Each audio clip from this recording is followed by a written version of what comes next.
At the beginning of the story, we discover an abandoned farm in the middle of a lifeless desert. Several years have passed since the last rain. From the window of the ruined building, a girl named Kendal peers out. She looks out into the distance through a spyglass. After making sure the horizon is clear, she cautiously runs into the barn.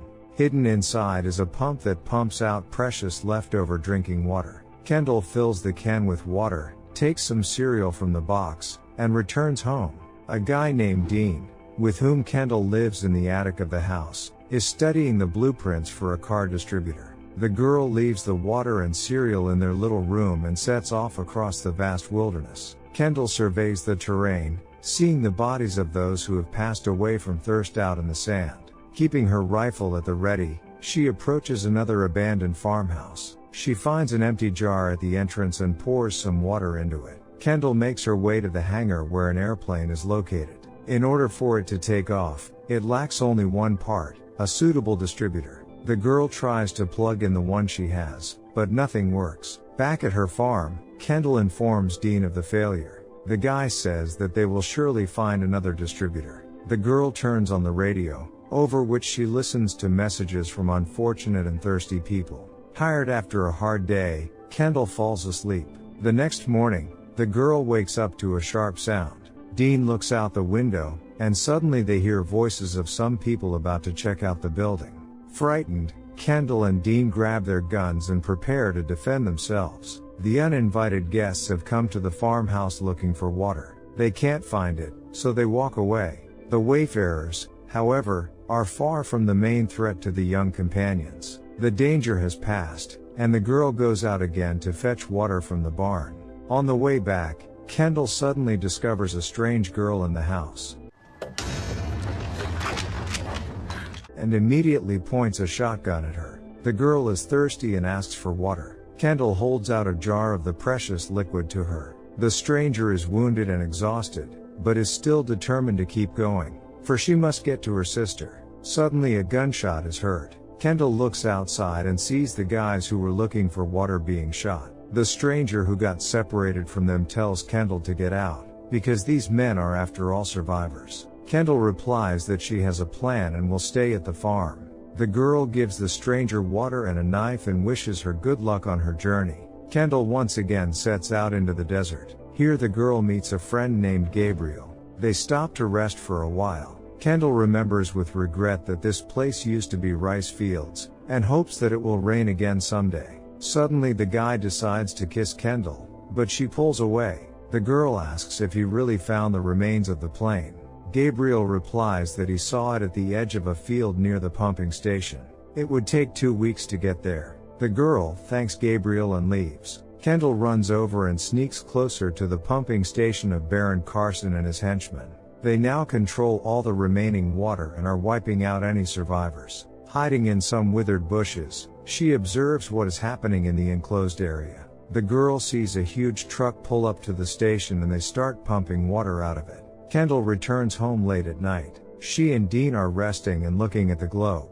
Kendal dreams of them flying to distant lands where there is water, plants, and animals. Over the radio, Kendal picks up more messages from the people on the neighboring farm. They are frightened and ask for help. Kendal packs up and heads out to go help them.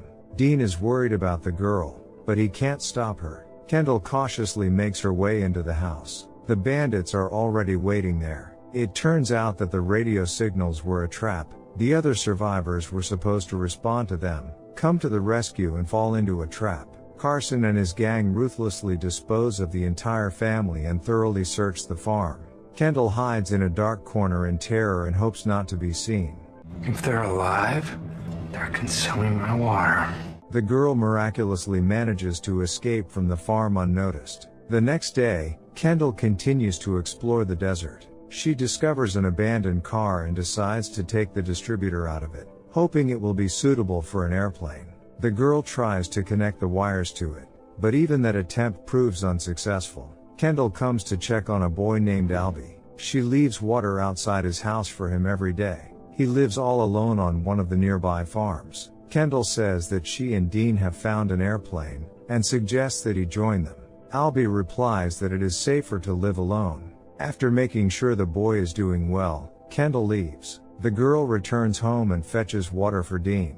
She takes a journal of the orphanage from the shelf, where their names are recorded. However, while Kendal is an only child, Dean has a sister written in the journal. Kendal informs Dean that there has been a problem with the valve and now there is virtually no water flow coming through. Dean proposes that Kendal sneak back to the base at night, get as much water as possible there, and go to his uncle. He lives a few weeks away from the farm. Dean himself is very sick and doesn't have long to live, and without water his kidneys will fail even faster. But Kendal refuses to leave Dean alone. The girl is determined to find the missing part for the plane. Once again, a transmission comes in from one of the farms. The people summon Carson. They believe he will help them move to a better place. Kendal heads to the farm. On the way, she finds an empty water can. A little farther away, she spots a lifeless body.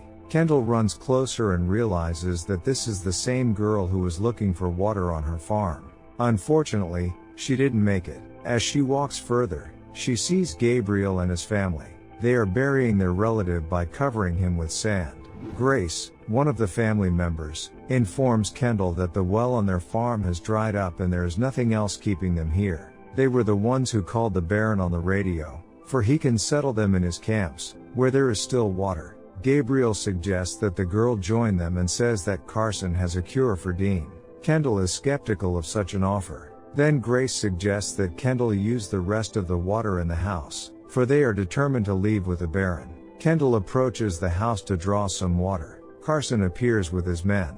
Kendal quickly hides behind a wall. Grace thanks Carson for coming for them and tells him that they are unarmed and ready to go. But Carson suddenly pulls out a gun and shoots first Grace and then the rest of the family. That leaves only the frightened Gabriel, whom Carson does not touch. He intends to use the boy as free labor. The Baron explains to him that there is not enough water for everyone and that his relatives would not survive anyway. Gabriel is asked if anyone else is left on the farm.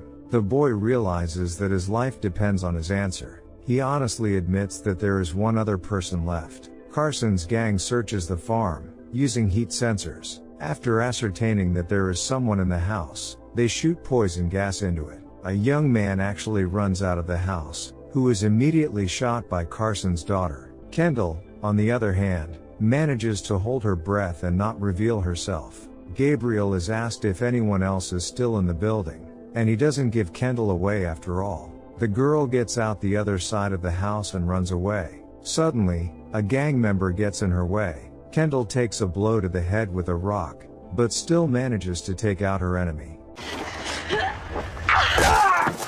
Upon returning home, Kendal realizes that water is no longer coming from their well. She decides to lie to Dean that everything is still fine. It's just that the pump is not working as well as it should. Dean says it's because the Baron's outfit is pumping all the water out of their wells. Because of the water problems, Dean suggests that Kendal call Carson after all. Maybe his company's camps aren't so bad. But Kendal explains to him that the Baron isn't really helping anyone. Carson simply takes out all remaining settlers. At night, Kendal pours water from her jar into Dean's jar. The boy notices it. Now he realizes that the situation with the water is worse than Kendal had assured him. The girl also decides to take out the jar of canned fruit that she has been saving for Christmas. She realizes that Dean may not live to see the holiday. Dean apparently senses the end coming too and decides to go to his sister's grave. He asks Kendal to promise him that when his time comes, she will burn his body. That way nothing will hold her back and she can go to his uncle. Kendal doesn't want to think of anything bad, but still promises to honor his request. They return home. The girl helps Dean lie down and leaves again. As soon as Kendal leaves the house, she spots one of Carson's men. She manages to hide, but then suddenly notices the jar of fruit left at the entrance to the house. Kendal cautiously picks up the jar from the doorstep so that it does not give away the presence of people in the house. But the gang still won't leave. Carson orders that the house be searched and the gas be turned on. Kendal hides in the attic. When she tries to get to the room with Dean, the floorboards creak. The girl miraculously manages to get into the room. Kendal and Dean cover themselves with a thermal blanket to avoid being spotted by the heat sensors, and put on gas masks. The gas fills the room. After clearing the house, The gang is about to leave. Brooke, Carson's daughter, finds the lid from the fruit jar. She realizes that people have been here recently, despite the fact that they have found no one in the house. Brooke notices the window under the roof, but does nothing. The gang heads for the next house. Kendal and Dean have survived. The girl runs out of the house to get water for her friend. Soon, she leaves him again and gets close to Carson's gated community. In the sand, Kendal spots human bones. She examines them and does not notice as one of the bandits rises from the sand behind her. He attacks the girl. Kendal manages first to wound the bandit with an axe and soon after to finish him off with the gun. Kendal runs away from the base and goes into Albie's place again. He closely monitors the movements of Carson's men. I watch them in the shadows, waiting for me to make a mistake. I won't make a mistake. The serious boy asks Kendal not to come to him, for his farm is constantly being checked. Kendal promises to come for Albie when their plane is ready and they can fly away. The boy doesn't believe it will all work out and says that promises mean nothing. Kendal returns home. She sees Dean sound asleep and uses the mirror to check if the lad is breathing. After making sure everything is okay, the girl switches the lights out. The following morning, she surveys the area with her spyglass. Suddenly, Kendal notices 3 wayfarers heading toward their farm. The frightened girl goes up to Dean and informs him of the strangers. Kendal wants to just hide and wait. They won't find anything in the house, which means they won't stay long. But Dean offers to give the men the water they surely need. Kendal hesitates, because it might be a trap set by Carson. Dean clarifies if they really still have plenty of water. Kendal doesn't want to upset Dean, so she confirms that there is enough water and agrees to get the travelers some water. The girl leaves Dean her gun in case of danger and goes to meet the guests. Kendal cautiously looks out of the window and observes the people. They are exhausted and unlikely to make it to the next farm unless they find water. The girl goes out to them with her rifle at the ready. The frightened strangers beg not to shoot them and ask for water. They claim they have nothing to do with Carson and know how he deals with survivors. Kendal doesn't trust them anyway. Holding them at gunpoint, the girl tells the strangers to step away from the house and tosses them a flask of water. They thank Kendal and ask how many more people are on this farm. The cautious girl replies that she is the only one here. The travelers insistently ask her to join them, but Kendal refuses. The girl tells Dean how her meeting with the people went. Suddenly he asks her what happened to their well. He suspects something is wrong when he notices Kendal pouring her water to him. The girl admits that they only have a week's supply of water left. Kendal realizes that their only chance of survival is to sneak into the pumping station.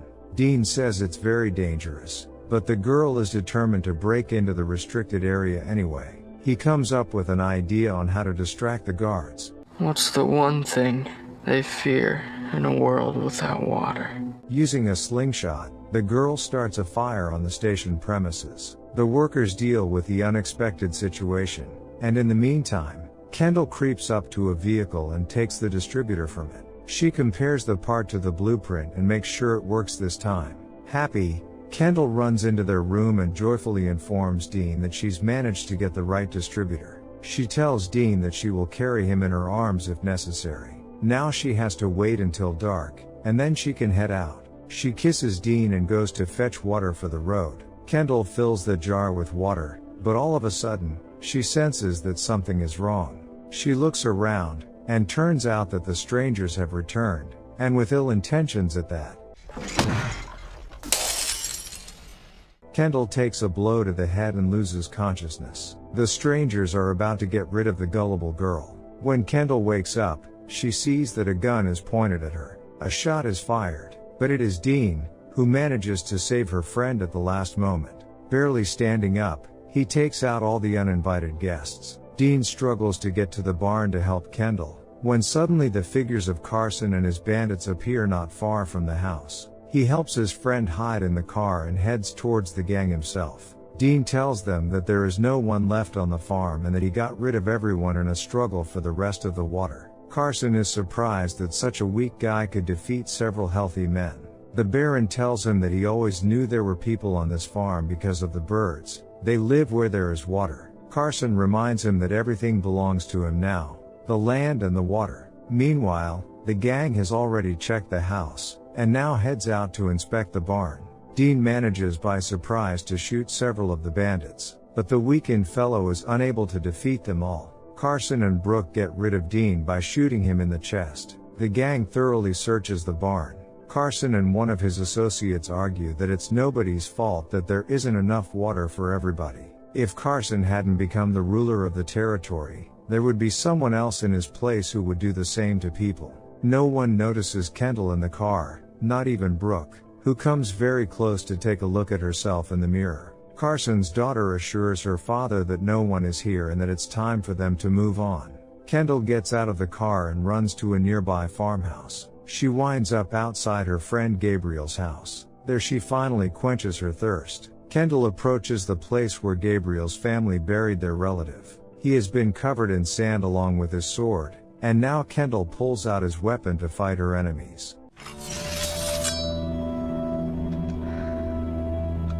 The girl returns to her house, where one of Carson's men remains. With her sword she slits his throat. Kendal loads the shotgun and cautiously goes inside. 2 more bandits come down from the attic, and Kendal successfully takes them out. She recognizes Gabriel as one of them. Finally, Kendal approaches Dean's body. She drags him inside and sets fire to the house. On the next morning, Kendal gets to the plane and plugs in the distributor. She calls for Albie, but no one answers. The girl realizes that Carson and Brooke have been here too. She fears that the same thing that happened to Dean might have happened to the boy. Kendal rushes to the pumping station. The girl sees Albie on the other side of the fence. The girl makes her way into the enclosed area through a deep black puddle. Here she takes out all the workers, shooting each of them with precision. The girl wounds Carson and his daughter Brooke, but at this point the gun runs out of ammunition. Carson tells Kendal that he is glad she finally stopped hiding and came to him. He informs the girl that she is pretty much the last survivor, but he will have to get rid of her as well, because his daughter doesn't like competition. Carson and Kendal engage in a fight, and the girl quickly defeats the mad Baron, which leaves only Brooke. She is determined to destroy her rival. Brooke knocks the sword out of Kendal's hands, grabs her by the hair, and slams her head several times against the wall. She chokes Kendal, who is already starting to lose consciousness. But at the last moment, Kendal gathers her strength and fights Brooke back. The girl reaches for her sword and plunges it right into her stomach. Kendal frees Albie, and now the 2 of them are heading for the plane.